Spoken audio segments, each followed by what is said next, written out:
Се вратиме на платформата. Ако ние сме геноциден народ, ако ние сме геноцидна држава, ако ние сме држава која извршила геноцид врз албанското население кој живее на територијата на Република Македонија, тоа значи две работи, почитувани гледачи, дека албанците би биле многу побројни ако ние не би извршиле геноцид врз нив, и втората работа, тоа значи дека албанците се тука староседелци, а ние сме окупатори. И всушност ние како окупатори со поддршка на тогашната Југословенска народна армија, на структурите на УДБА, на КОС, сме извршиле геноцид врз нив, и дека кога тоа не сме го направиле, тие всушност требале да формираат своја држава барем на пола од територијата на денешна Република Македонија.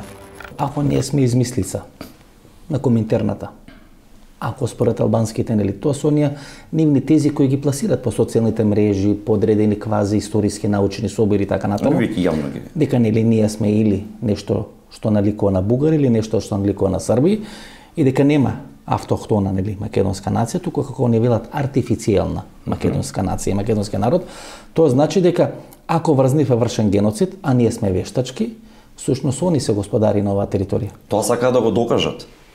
Ем се постари, ем се господари, ем ти си дојден и наводно, како што веле во 2001 година, си окупирал нивната албанска земја. Тоа сака да ти го потврдат сега со документ црно на бело. Четврто или петто комунике беше, кај што велат да ги избркаме слава македонците од нашите вечни историски огништа. Ете така. Сега тоа сака црно на бело да ти го постигне со документ кај тебе во собрание, со резолуција. И со подписи на македонски партии. Да, со подписи, со се. Комплет. Ние да се сложиме, со самото тоа и ние се ставаме во самите себе ќе се прогласиме за геноциден народ.